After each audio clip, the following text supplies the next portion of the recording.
Hello friends, स्वागत है आप सभी लोगों का ज्ञानपुर यूट्यूब चैनल पर। तो चलिए आज के सेशन की ओर हम बढ़ते हैं। सेशन स्टार्ट करने से पहले मैं आप सभी लोगों को बताना चाहूँगा कि पिछले कई दिनों के करंट अफेयर्स की क्लासेस मैं आप लोगों को प्रोवाइड नहीं करा पाया। इसके लिए मैं आप लोगों से सॉरी कहना चाहूँगा। और आप लोगों के लिए टेंशन की कोई बात नहीं है। यहाँ पे जो भी आप लोगों के करंट अफेयर्स की क्लासेस मिस हो गई हैं, उन सभी क्लासेस को जो है उन सभी क्वेश्चंस को आने वाली जो भी क्लासेस होंगी उनमें इंक्लूड कर दिया जाएगा, है ना। तो आज हम यहाँ पे 19 और 18 दोनों ही इम्पॉर्टेंट डेज के करंट अफेयर्स को डिस्कस करने वाले हैं। तो दोस्तों वीडियो को अंत तक पूरा देखिएगा और दोस्तों में अपने इस वीडियो को ज़्यादा से ज़्यादा शेयर भी कीजिएगा। तो चलिए अपने सेशन की ओर बढ़ते हैं और आज का हमारा पहला क्वेश्चन यहाँ पे दिया हुआ है। हाल ही में WIPO के नए महानिदेशक किसे नियुक्त किया गया है? तो डैरेन तांग को जो है WIPO के नए महानिदेशक के रूप में नियुक्त किया गया है, यानी ऑप्शन नंबर यहाँ पे ए बिल्कुल करेक्ट हो जाएगा। ठीक है, चलिए अब इस क्वेश्चन से रिलेटेड आप लोगों को कुछ इंपॉर्टेंट इन्फॉर्मेशन प्रोवाइड कर दी जाती है यहाँ पे। तो सबसे पहले तो ये डैरेन तांग जो है ये सिंगापुर देश के हैं। और बात आई है यहाँ पे WIPO की, तो इस के बारे में हम यहाँ पे थोड़ा सा डिटेलिंग करेंगे। ठीक है, देख लीजिए यहाँ पे। तो यह जो संगठन है इसका उद्देश्य रचनात्मक गतिविधियों को प्रोत्साहित करने के लिए विश्व भर में बौद्धिक संपदा को सुरक्षा बढ़ावा देना है ना। तो जितने भी बौद्धिक संपदाएं हैं उन सभी को क्या होता है कि इसके द्वारा सुरक्षा प्रोवाइड की जाती है ना। अब बात आई है WIPO की। तो सबसे पहली बात तो इसके फुल फॉर्म की भी आप लोगों को इन्फॉर्मेशन होनी चाहिए। तो वर्ल्ड इंटेलेक्चुअल प्रॉपर्टी ऑर्गेनाइजेशन इसका हो जाता है फुल फॉर्म।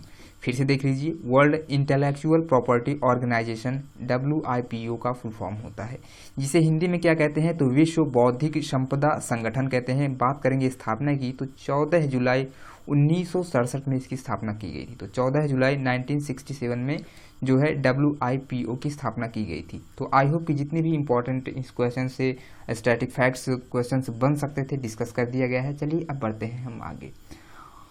अब यहाँ पे दिया हुआ है इसका मुख्यालय। तो आप लोगों को मुख्यालय भी WIPO का पता होना चाहिए। तो जिनेवा यानी स्विट्जरलैंड में इसका मुख्यालय है। डायरेक्टर जनरल कौन है? तो फ्रांसिस गुर्री इसके जो हैं डायरेक्टर जनरल हो जाते हैं। अब बढ़ते हैं हम नेक्स्ट क्वेश्चन की ओर।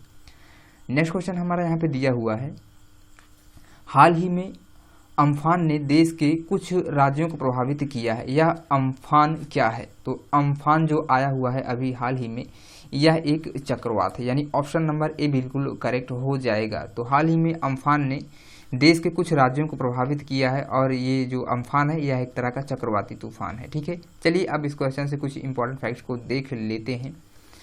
तो जो ये है अम्फान, ये बंगाल की खाड़ी में बना चक्रवात के कारण उठने वाला तूफान है, जिसे अम्फान नाम दिया गया है। ठीक है ना, चलिए अब बढ़ते हैं हम आगे।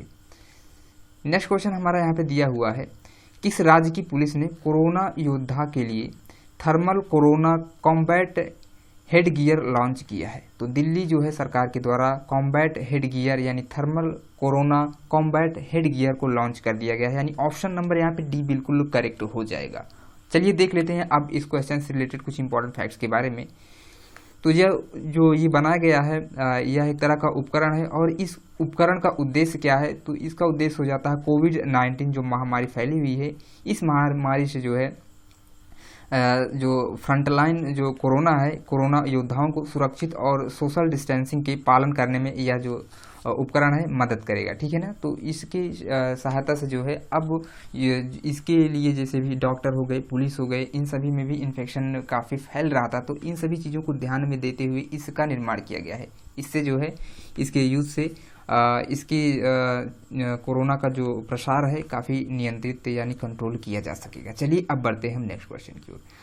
नेक्स्ट क्वेश्चन हमारा यहाँ पे दिया हुआ है, NRIA यानी NRAI ने किसे 2020 के राजीव गांधी खेल रत्न पुरस्कार देने के लिए नामित किया है? तो अंजुम मुदगल को नामित किया गया है राजीव गांधी खेल रत्न पुरस्कार जो है 2020 के लिए, यानी ऑप्शन नंबर यहाँ पे डी बिल्कुल करेक्ट हो जाएगा। दोस्तों मोस्ट इंपॉर्टेंट क्वेश्चन है, ये आपके एग्जाम्स में पूछा जाएगा 100%। तो आप लोग इस क्वेश्चन को मोस्ट इंपॉर्टेंट टिक कर लीजिए। अब बढ़ते हैं इस क्वेश्चन से रिलेटेड कुछ इंपॉर्टेंट फैक्ट्स के बारे में।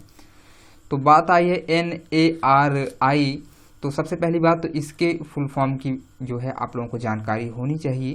तो NARI इसके फुल फॉर्म की बात करेंगे तो नेशनल रिफ्ले एसोसिएशन ऑफ इंडिया हो जाता है इसका फुल फॉर्म, जिसे हिंदी में भारतीय राष्ट्रीय राइफल संघ कहते हैं। स्थापना कब की गई थी? तो 17 अप्रैल 1951 में इसकी स्थापना की गई थी।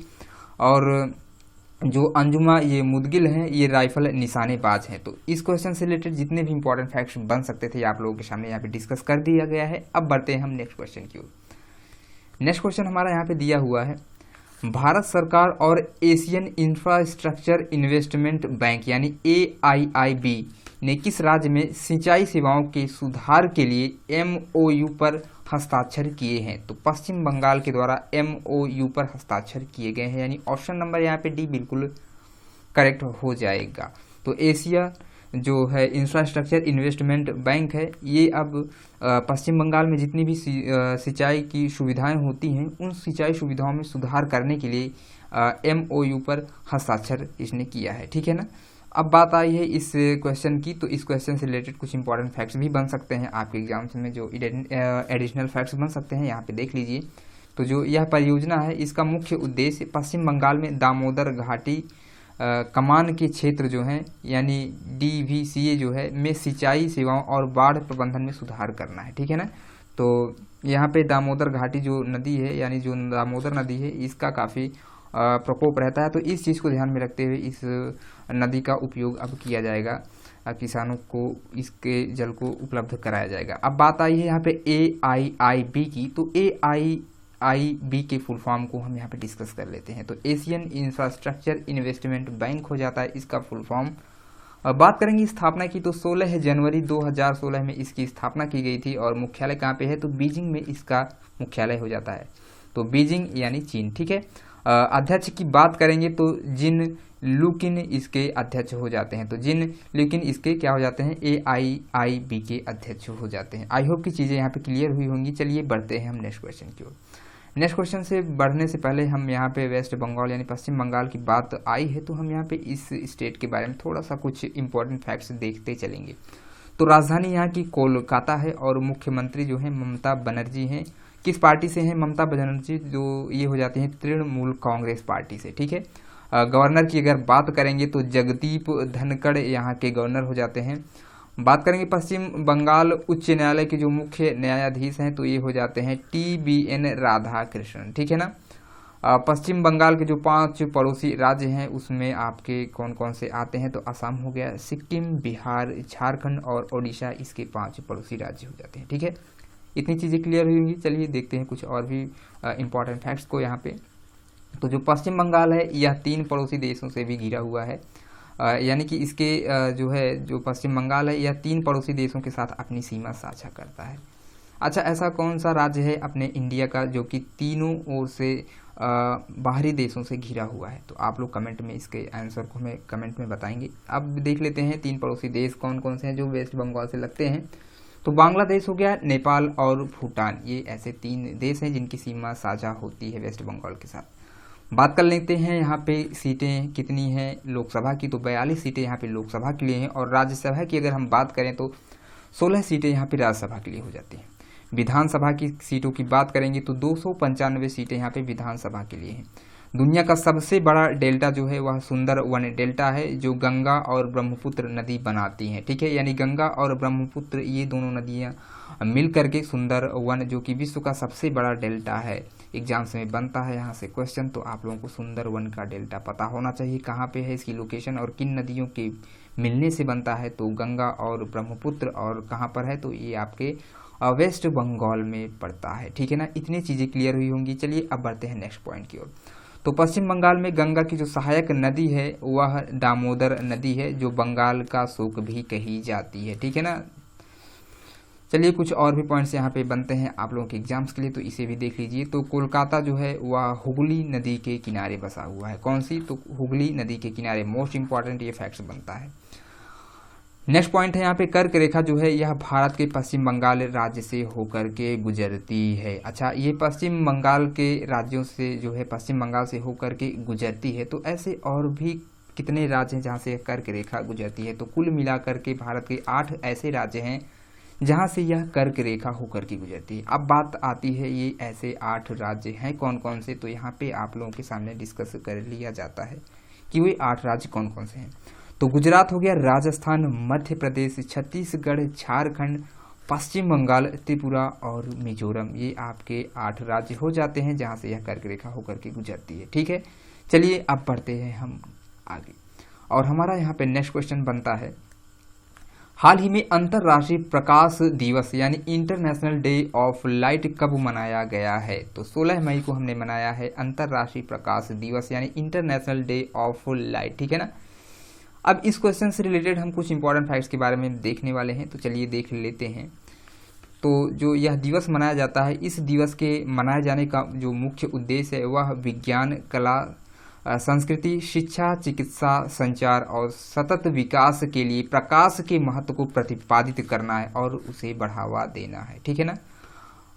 नेक्स्ट पॉइंट यहाँ पे दिया हुआ है, 1960 में भौतिक विज्ञान और इंजीनियर थियोडोर मेमन द्वारा लेजर के पहले सफल संचालन की वर्षगांठ के उपलक्ष्य में 16 मई को यह दिवस मनाया जाता है। ठीक है ना। तो इतनी चीज़ें आप लोगों को यहाँ पे क्लियर हुई होंगी। अब बात आ जाती है इस दिवस के मनाने की घोषणा किसके द्वारा की गई थी? तो यूनेस्को के द्वारा यह घोषणा की गई थी। ठीक है ना, कि यह जो है प्रकाश दिवस मनाया जाएगा। अब बात कर लेते हैं यूनेस्को के बारे में, क्योंकि इसी के द्वारा जो है इस दिवस की मनाए जाने की घोषणा की गई थी। तो यूनेस्को की सबसे पहली बात तो फुल फॉर्म आप लोगों को पता होना चाहिए। इसका फुल फॉर्म की बात करेंगे तो हो जाएगा United Nations Educational, Scientific and Cultural Organization. एक बार फिर से देख लीजिए, United Nations Educational, Scientific and Cultural Organization. ठीक है ना, जिसे हिंदी में क्या कहेंगे? तो हिंदी में कहेंगे संयुक्त राष्ट्र शैक्षिक, वैज्ञानिक एवं सांस्कृतिक संगठन। स्थापना कब की गई थी? तो 4 नवंबर 1946 यानी 1946 में इसकी स्थापना की गई थी। आई होप कि इतनी चीज़ें आप लोगों को इस क्वेश्चन से रिलेटेड क्लियर हुई होंगी। अब बढ़ते हैं हम आगे, बात कर लेते हैं हम यहाँ पे इसके मुख्यालय की, यानी यूनेस्को का जो मुख्यालय है कहाँ पर है? तो मोस्ट इंपॉर्टेंट क्वेश्चन ये आपके एग्जाम से बनता है। तो पेरिस यानी फ्रांस में यूनेस्को का मुख्यालय है। ठीक है ना। अध्यक्ष कौन है इसके? तो एंड्रे अजोले इसके अध्यक्ष हो जाते हैं। अब बात आई है मई महीने की, तो हम सभी महत्वपूर्ण दिवस को यहाँ पे डिस्कस करने वाले हैं मई महीने के। ठीक है, तो चलिए देख लेते हैं जितने भी इंपॉर्टेंट डेज आपके मई महीने के बन सकते हैं। ठीक है, तो 1 मई यानी 1 मई को हमने मनाया है अंतर्राष्ट्रीय मजदूर दिवस। 3 मई को मनाया गया है विश्व प्रेस स्वतंत्रता दिवस यानी जर्नलिज्म विदाउट फियर और फेवर थीम रही है इस वर्ष की। मई महीने के पहले मंगलवार को हमने क्या मनाया है? तो विश्व अस्थमा दिवस मनाया गया है। 8 मई को विश्व रेड क्रॉस दिवस। और बात करेंगे मई महीने के दूसरे शनिवार को, तो विश्व प्रवासी पक्षी दिवस मनाया गया है। 12 मई की अगर बात करें तो अंतर्राष्ट्रीय नर्स दिवस, जिसे nursing the world to health इसकी थीम रही है। और 16 मई की बात करेंगे तो सिक्किम राज्य की स्थापना दिवस को मनाया गया है। 18 मई को अंतर्राष्ट्रीय संग्रहालय दिवस और 20 मई को मनाया जाएगा विश्व मधुमक्खी दिवस। ठीक है, इसके साथ ही हम मनाएंगे 20 मई को विश्व माप विज्ञान दिवस, 23 मई को विश्व कछुआ दिवस और 24 मई को मनाया जाएगा राष्ट्रमंडल दिवस। ठीक है ना। चलिए आगे देख लेते हैं कुछ और भी पॉइंट्स को। 25 मई की अगर बात आ गई है तो विश्व थायराइड दिवस मनाया जाता है 25 मई को। ठीक है, बात करेंगे 29 मई की, तो अंतर्राष्ट्रीय एवरेस्ट दिवस मनाया जाता है 29 मई को। 30 मई को मनाएंगे गोवा राज्य दिवस। ठीक है ना, चीज़ें यहाँ पे क्लियर ही होंगी। चलिए अब बढ़ते हैं हम आगे, और नेक्स्ट क्वेश्चन हमारा यहाँ पे दिया हुआ है, बाबर आजम किस देश की क्रिकेट टीम के नए कप्तान बने हैं? तो बाबर आजम जो है ये पाकिस्तान की जो क्रिकेट टीम है इसके कप्तान बना दिए गए हैं, यानी ऑप्शन नंबर सी बिल्कुल यहाँ पे करेक्ट हो जाएगा। अब देख लेते हैं हम इस क्वेश्चन से रिलेटेड कुछ इंपॉर्टेंट फैक्ट्स के बारे में। तो सबसे पहली बात आई है बात पाकिस्तान की, तो आप लोगों को पाकिस्तान से रिलेटेड कुछ चीज़ें हैं जो पता होनी चाहिए। चलिए उन्हीं पॉइंट्स को हम यहाँ पे डिस्कस कर लेते हैं। तो पाकिस्तान जो है सबसे पहली बात तो किस महाद्वीप में है? तो एशिया महाद्वीप में बसा हुआ है पाकिस्तान। राजधानी यहाँ की इस्लामाबाद है और करेंसी यहाँ पे चलती है पाकिस्तानी रुपया। ठीक है, प्रधानमंत्री की अगर बात करेंगे तो इमरान खान यहाँ के प्रधानमंत्री हो जाते हैं और राष्ट्रपति आरिफ अलवी हैं। ठीक है, भारत और पाकिस्तान के बीच अंतर्राष्ट्रीय सीमा जो रेखा है वह रेड क्लिफ रेखा है। ठीक है ना, चीज़ें क्लियर ही होंगी इस क्वेश्चन से रिलेटेड। चलिए अब बढ़ते हैं हम आगे, और हमारा यहाँ पे नेक्स्ट क्वेश्चन दिया हुआ है, किस राज्य की सरकार ने आत्मनिर्भर सहाय योजना का शुभारंभ किया है? तो गुजरात राज्य सरकार के द्वारा आत्मनिर्भर सहाय योजना का शुभारंभ किया है। यानी ऑप्शन नंबर यहाँ पे डी बिल्कुल करेक्ट हो जाएगा। चलिए अब देख लेते हैं इस क्वेश्चन से रिलेटेड कुछ इंपॉर्टेंट फैक्ट्स के बारे में, तो जो कि यहाँ पे बनता है आपके एग्जाम्स के लिए बेहद ही महत्वपूर्ण। तो जो यह योजना है, इस योजना का जो मुख्य उद्देश्य है वह ब्याज सब्सिडी ऋण सहित 1 लाख रुपए तक का गारंटी रहित ऋण प्रदान करना है। ठीक है ना, तो उद्देश्य आप लोगों को यहाँ पे समझ में आया होगा। अब बात करेंगे यह सुविधा जो है कौन कौन से ऐसे राज्य हैं जहाँ पे शुरू की जाएगी और किन के लिए। तो यह जो राज्यों के जो यह सुविधा जो है राज्य के जितने भी 1 लाख से अधिक जो छोटे व्यापारी हैं, सड़क विक्रेता हैं और छोटे जो पेशेवर हैं, उन सभी के लिए यह योजना शुरू की गई। चूँकि यह योजना गुजरात राज्य से रिलेटेड है, तो अब हम देख लेते हैं यहाँ के बारे में कुछ इंपॉर्टेंट फैक्ट्स के बारे में। ठीक है, तो राजधानी गुजरात की क्या है, तो गांधीनगर यहाँ की राजधानी है। मुख्यमंत्री कौन है, तो विजय रूपाणी यहाँ के मुख्यमंत्री हो जाते हैं, जो कि बीजेपी पार्टी से जुड़े हुए हैं। गवर्नर की बात करेंगे तो आचार्य देवव्रत यहाँ के गवर्नर हैं और गुजरात के उच्च न्यायालय के जो मुख्य न्यायाधीश हैं वो विक्रम नाथ हो जाते हैं। गुजरात का पड़ोसी देश कौन सा है, तो पाकिस्तान यहाँ का एक पड़ोसी देश हो जाता है। ठीक है ना, चीज़ें क्लियर होंगी इस क्वेश्चन से रिलेटेड। अब बढ़ते हैं हम आगे, चलिए डिस्कस करेंगे कुछ और भी पॉइंट्स के बारे में गुजरात स्टेट से रिलेटेड। तो देख लीजिए इसके 3 पड़ोसी राज्य भी हैं, कौन कौन से, तो राजस्थान, मध्य प्रदेश और महाराष्ट्र इसके 3 पड़ोसी राज्य हो जाते हैं। लोकसभा की सीटों की बात करेंगे तो गुजरात में 26 सीटें लोकसभा के लिए हैं और राज्यसभा के लिए यहाँ पे 11 सीटें हैं। विधानसभा की बात करेंगे तो 182 सीटें यहाँ पे विधानसभा के लिए हो जाती हैं। गुजरात राज्य के जो समुद्री तट की रेखा की लंबाई है यह 1214 किलोमीटर लंबी है। ठीक है ना, गिर जो फॉरेस्ट नेशनल पार्क हो गया, ब्लैक कब जो नेशनल पार्क है वह, और जो है वंशदा नेशनल पार्क हो गया, gulf Kutch marine national park, ये सभी जो महत्वपूर्ण नेशनल पार्क आप लोगों को मैंने बताया, ये सभी आप लोगों के नेशनल पार्क गुजरात के महत्वपूर्ण नेशनल पार्क्स हैं। ठीक है ना, तो इनके बारे में आप लोगों को पता होना चाहिए। चलिए और भी पॉइंट्स यहाँ पे हैं, तो इसको भी देख लीजिए। तो कर्क रेखा जो है भारत के गुजरात राज्य से होकर के गुजरती है। इस पॉइंट को दोस्तों मैंने अभी पिछले क्वेश्चंस में भी रिपीट किया था। कर्क रेखा भारत के 8 राज्यों से होकर के गुजरती है, जिसमें से आपका गुजरात राज्य भी शामिल है और मैंने ये भी बताया कि कौन कौन से वे राज्य हैं। तो चलिए फिर से रिवाइज करा दिया जाता है। गुजरात हो गया, राजस्थान, मध्य प्रदेश, छत्तीसगढ़, झारखंड, पश्चिम बंगाल, त्रिपुरा और मिजोरम।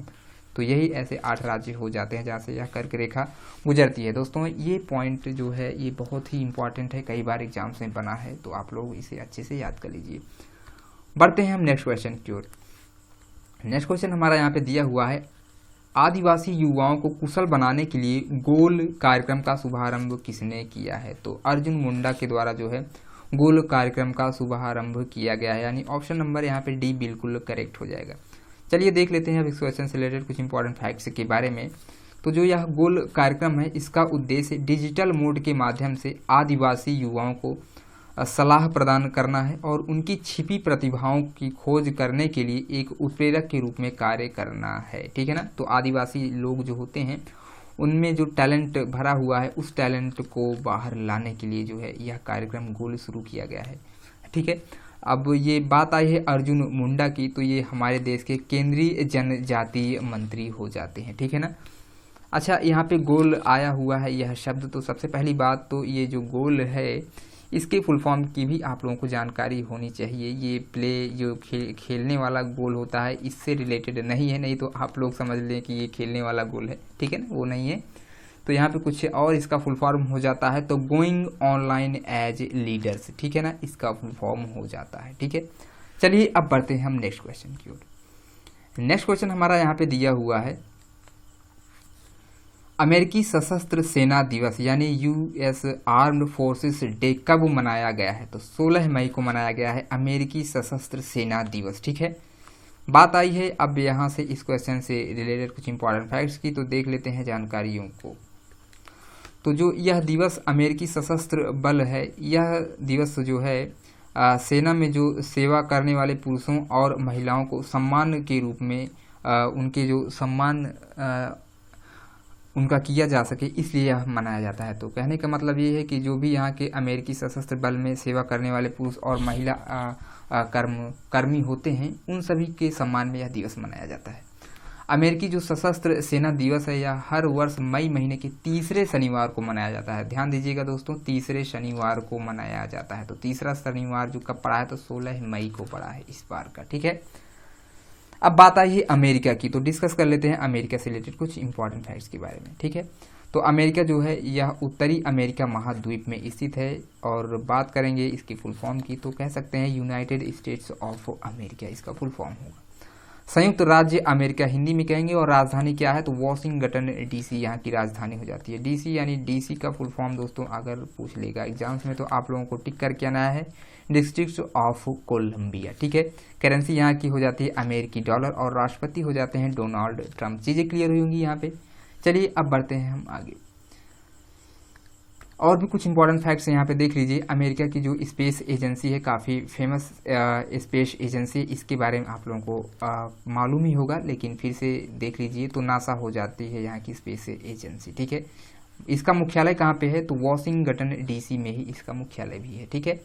अब बात आ जाती है ये जो वॉशिंगटन डीसी है ये अमेरिका की राजधानी है। तो सबसे पहली बात तो क्वेश्चन यहाँ से बनता है, राजधानियों जो होती हैं वो किस नदी के किनारे बसी हुई हैं। तो यहाँ से भी एग्जाम्स में क्वेश्चंस बने हैं तो आप लोगों को पता होना चाहिए। तो पोटोमैक नदी के किनारे बसा हुआ है यह वॉशिंगटन डीसी, ठीक है। अमेरिका की संसद का नाम क्या है तो कांग्रेस यहाँ की संसद का नाम है, और मिसौरी नदी जो है यूएसए की सबसे लंबी नदी हो जाती है। तो चीज़ें क्लियर हुई होंगी इस क्वेश्चन से रिलेटेड। चलिए बढ़ते हैं हम आगे। नेक्स्ट क्वेश्चन हमारा यहाँ पे दिया हुआ है, देख लीजिए। किस देश के साहित्यकार, शिक्षाविद और प्रोफेसर अनीसु जो हैं ये निधन हुआ है। तो अनीसु जमान का निधन हुआ है। तो ये किस देश के हैं तो ये हैं बांग्लादेश की, यानी ऑप्शन नंबर यहाँ पे सी बिल्कुल करेक्ट हो जाएगा। तो जो ये साहित्यकार, शिक्षाविद और प्रोफेसर अनीसु जमान हैं इनका निधन हुआ है, ये बांग्लादेश से संबंधित है, ठीक है। चलिए अब देख लेते हैं बांग्लादेश से रिलेटेड कुछ इंपॉर्टेंट फैक्ट्स के बारे में। तो ये जो बांग्लादेश है यहाँ की राजधानी की अगर हम बात करेंगे तो ढाका यहाँ की राजधानी हो जाती है, और करेंसी यहाँ पे टका चलती है। प्रधानमंत्री की बात करेंगे तो शेख हसीना यहाँ की पीएम हो जाती हैं, और राष्ट्रपति अब्दुल हामिद हो जाएंगे। गंगा नदी जो है ये बांग्लादेश में पद्मा के नाम से जानी जाती है। यहाँ से क्वेश्चन एग्जाम से बना हुआ है, पद्मा कहते हैं बांग्लादेश में गंगा नदी को, ठीक है। बांग्लादेश भारत के साथ सबसे लंबी बाउंड्री भी बनाता है। तो कितनी लंबी बाउंड्री बनाता है, या तो 4096 किलोमीटर की लगभग बाउंड्री शेयर करता है यह इंडिया के साथ, ठीक है ना। और भी पॉइंट्स यहाँ पे बनते हैं, तो देख लीजिए इसके 5 जो राज्य हैं जो छूते हैं इंडिया के साथ कौन कौन से हैं, तो वो हो जाता है आपका पश्चिम बंगाल, आसाम हो गया, मेघालय, त्रिपुरा और मिजोरम, ठीक है ना। तो बांग्लादेश भारत के जो 5 राज्यों की बाउंड्री है वो छूता है पश्चिम बंगाल के साथ, आसाम के साथ, मेघालय, त्रिपुरा और मिजोरम, ये इंडियन स्टेट्स के साथ इसकी बाउंड्री शेयर होती है। चीज़ें क्लियर होंगी इस क्वेश्चन से रिलेटेड। चलिए बढ़ते हैं हम आगे। हमारा नेक्स्ट क्वेश्चन यहाँ पे दिया हुआ है, हाल ही में किसने हेटफुल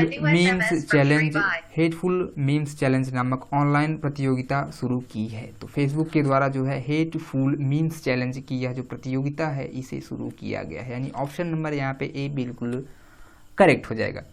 चलिए अब इस क्वेश्चन से रिलेटेड कुछ इंपॉर्टेंट फैक्ट्स को हम यहाँ पे डिस्कस कर लेते हैं। तो बात आई है फेसबुक की, तो आप लोगों को फेसबुक के बारे में कुछ जानकारियाँ पता होनी चाहिए।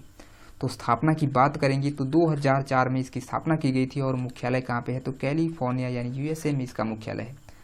सीईओ की बात करेंगे तो मार्क जुकरबर्ग हो जाते हैं फेसबुक के यानी सीईओ, ठीक है ना। सीईओ कौन है तो मार्क जुकरबर्ग हो जाते हैं। अच्छा, सीईओ का फुल फॉर्म क्या होता है तो चीफ एग्जीक्यूटिव ऑफिसर होता है सीईओ का फुल फॉर्म। चीज़ें क्लियर हुई होंगी। चलिए अब बढ़ते हैं हम आगे।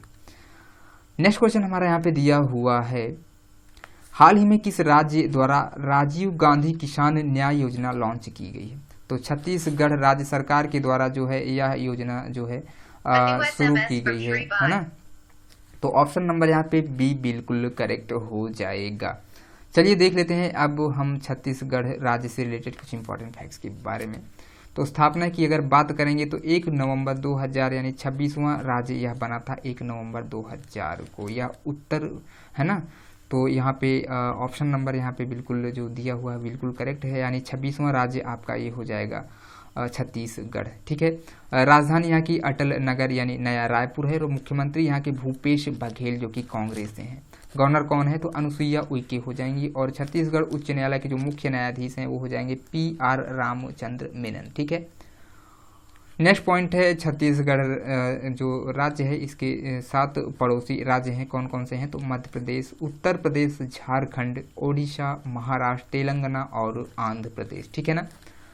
नेक्स्ट पॉइंट है छत्तीसगढ़ में लोकसभा सीटें कितनी हैं तो 11 सीटें यहाँ पे लोकसभा की हैं और राज्यसभा की कितनी सीटें हैं तो 5 सीटें यहाँ पे राज्यसभा के लिए हो जाती हैं। ठीक है ना। बात करेंगे यहाँ पे विधानसभा की सीटों की तो 90 सीटें यहाँ पे विधानसभा के लिए उपलब्ध है। ठीक है। अब बात करेंगे कर्क रेखा की तो यह भारत के जो है 8 राज्यों से गुजरती है। कौन कौन से वो 8 राज्य हो जाते हैं तो राजस्थान से होकर के यह गुजरती है और कर्क रेखा भारत के 8 राज्यों से गुजरती है, उसमें आपका गुजरात भी आता है। इसके साथ साथ आप लोगों को पिछले कई क्वेश्चंस में इस चीज़ को पॉइंट को रिवाइज कराया गया है तो यहाँ पे हम इसे स्किप करेंगे और बढ़ेंगे आगे। उससे पहले यहाँ पे अचानक मार जो और इंद्रावती या जो मुख्य छत्तीसगढ़ के नेशनल पार्क हैं, कौन कौन से हैं तो अचान कमार और इंद्रावती ये जो मुख्य नेशनल पार्क्स हैं यहाँ के। ठीक है ना। चीज़ें क्लियर होंगी। चलिए अब बढ़ते हैं हम नेक्स्ट क्वेश्चन की ओर। नेक्स्ट क्वेश्चन हमारा यहाँ पे दिया हुआ है, हाल ही में राष्ट्रीय डेंगू दिवस यानी नेशनल डेंगू डे कब मनाया गया है तो 16 मई को हमने मनाया है राष्ट्रीय डेंगू दिवस। ठीक है ना। यानी ऑप्शन नंबर बी बिल्कुल करेक्ट हो जाएगा।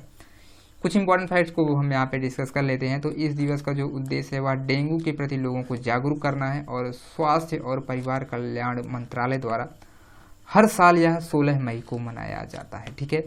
राष्ट्रीय डेंगू दिवस जो है यह कब मनाया जाता है तो 16 मई को। ठीक है। डेंगू एक विषाणु यानी वायरल रोग है, यह संक्रमित एडीज मच्छर के काटने से फैलता है तो ये पॉइंट आप लोगों को पता होना चाहिए। संक्रमित एडीज मच्छर के काटने से डेंगू फैलता है। ठीक है। इतनी चीज़ें क्लियर हुई होंगी। अब बढ़ते हैं हम आगे और हमारा नेक्स्ट क्वेश्चन यहाँ पे और हो जाता है, हाल ही में 2021 में 11वीं हॉकी इंडियन सीनियर पुरुष राष्ट्रीय चैंपियनशिप का आयोजन किस राज्य में किया जाएगा तो महाराष्ट्र में किया जाएगा इसका आयोजन, यानी ऑप्शन नंबर ए बिल्कुल करेक्ट हो जाएगा। अब देख लेते हैं यहाँ से कुछ इंपॉर्टेंट फैक्ट्स के बारे में। तो बात आई है भारतीय हॉकी संघ की, तो इससे रिलेटेड कुछ फैक्ट्स यहाँ पे देख लेते हैं। स्थापना कब की गई थी तो 20 मई 2009 में इसकी स्थापना की गई थी। अध्यक्ष कौन है तो मोहम्मद मुश्ताक अहमद इसके अध्यक्ष हो जाते हैं। पुरुष हॉकी टीम के कोच कौन है तो ग्राहम रीड इसके कोच हो जाएंगे। महिला हॉकी टीम के जो कोच हैं वो हो जाएंगे सॉर्ड मारिन। ठीक है ना। तो पुरुष के कौन है तो ग्राहम रीड और महिलाओं के हैं सॉर्ड मार्टिन। इतनी चीज़ें क्लियर होंगी। अब बात कर लेते हैं महाराष्ट्र जो स्टेट है इससे रिलेटेड कुछ इंपॉर्टेंट फैक्ट्स के बारे में। तो राजधानी यहाँ की मुंबई है और मुख्यमंत्री कौन है तो उद्धव ठाकरे जो कि शिवसेना पार्टी से हैं यहाँ के मुख्यमंत्री हो जाते हैं।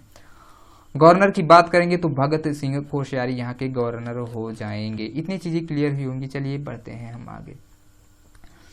कुछ और भी इम्पोर्टेंट फैक्ट्स यहाँ पे आप लोग देख लीजिए। तो महाराष्ट्र जो उच्च न्यायालय है यहाँ का जो मुख्य उच्च न्यायालय है यह मुंबई में है और मुख्य न्यायाधीश की बात करेंगे तो दीपांकर दत्ता जो है यहाँ के हो जाएंगे मुख्य न्यायाधीश। 6 पड़ोसी राज्य इससे सटे हुए हैं, कौन कौन से तो गोवा, कर्नाटका, तेलंगाना, छत्तीसगढ़, मध्य प्रदेश और गुजरात। तो 6 राज्य ऐसे हैं जो महाराष्ट्र के साथ अपनी बाउंड्री लाइन को शेयर करते हैं। लोकसभा की सीटों की बात करेंगे तो 48 सीटें यहाँ पे लोकसभा के लिए हैं रिजर्व और राज्यसभा के लिए यहाँ पे 19 सीटें रिजर्व हैं। विधानसभा के लिए यहाँ पे 288 सीटें उपलब्ध हैं। ठीक है। भाभा परमाणु अनुसंधान यानी BARC जो है या इसका मुख्यालय भी आपका महाराष्ट्र के मुंबई शहर में ही है। यहाँ से क्वेश्चन दोस्तों बैंक के जो मुख्यालय हैं क्वेश्चन आपके एग्जाम में बनते हैं। काफ़ी सारे बैंक्स जो है आपके मुंबई में ही हैं तो देख लीजिए। तो भारतीय रिजर्व बैंक हो गया, भारतीय स्टेट बैंक हो गया, बैंक ऑफ इंडिया हो गया, सेंट्रल बैंक ऑफ इंडिया हो गया, union bank of India, axis bank, HDFC bank, ICICI bank, yes bank, Kotak Mahindra bank, SEBI, NSE, BSE, इन सभी के जो मुख्यालय हैं वो आपके महाराष्ट्र यानी मुंबई में ही हैं। ठीक है ना। मुंबई में ही स्थित हैं। भारतीय क्रिकेट बोर्ड नियंत्रण जो है यानी BCCI जो है इसका भी मुख्यालय आपके मुंबई में ही है। ठीक है ना। इतनी चीज़ें क्लियर होंगी। चलिए बढ़ते हैं हम आगे। तो नेक्स्ट क्वेश्चन हमारा यहाँ पे दिया हुआ है, एनबीटी इंडिया द्वारा प्रकाशित की गई कोरोना स्टडीज के 7 नए जो टाइटल है इसे किसने लॉन्च किया है? तो रमेश पोखरियाल निशंक के द्वारा यह टाइटल लॉन्च कर दिया गया है, यानी ऑप्शन नंबर डी बिल्कुल करेक्ट हो जाएगा। चलिए अब देखेंगे हम इस क्वेश्चन से रिलेटेड कुछ इंपॉर्टेंट फैक्ट्स के बारे में। तो जो ये रमेश पोखरियाल निशंक हैं, ये हमारे देश के केंद्रीय मानव संसाधन मंत्री हैं। तो केंद्रीय मानव संसाधन मंत्री कौन है? तो रमेश पोखरियाल निशंक जी हो जाते हैं। तो आई होप कि चीज़ें क्लियर होंगी। चलिए आप लोगों को इन सभी क्वेश्चंस का एक बार रिवीजन करा दिया जाता है।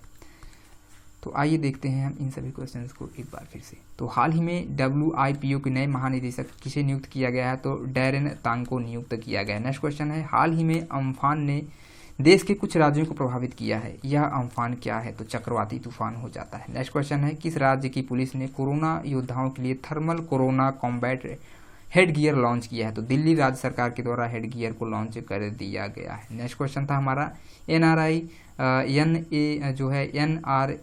ने किसे 2020 के राजीव गांधी खेल रत्न पुरस्कार देने के लिए नामित किया है? तो अंजुम मुदगिल को दिया जाएगा खेल रत्न पुरस्कार राजीव गांधी का। पांचवा क्वेश्चन हमारा यहाँ पे बनता है, भारत सरकार और एशियन इंफ्रास्ट्रक्चर यानी AIIB के राज्य में सिंचाई सेवाओं को सुधार के लिए MOU पर हस्ताक्षर किए गए हैं, किस राज्य सरकार के साथ? तो पश्चिम बंगाल राज्य सरकार के द्वारा यह समझौता किया गया है AIIB के द्वारा, ठीक है ना।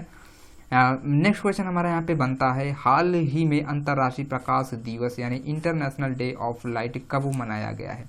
तो 16 मई को मनाया गया है यह दिवस, ठीक है। नेक्स्ट क्वेश्चन है, बाबर आजम किस देश की क्रिकेट टीम के नए कप्तान बने हैं? तो पाकिस्तान के जो है ये बन गए हैं कप्तान, ठीक है। नेक्स्ट क्वेश्चन है हमारा, किस राज्य की सरकार ने आत्मनिर्भर सहाय योजना का शुभारंभ किया है? तो गुजरात राज्य के द्वारा आत्मनिर्भर सहाय योजना का शुभारंभ किया गया है।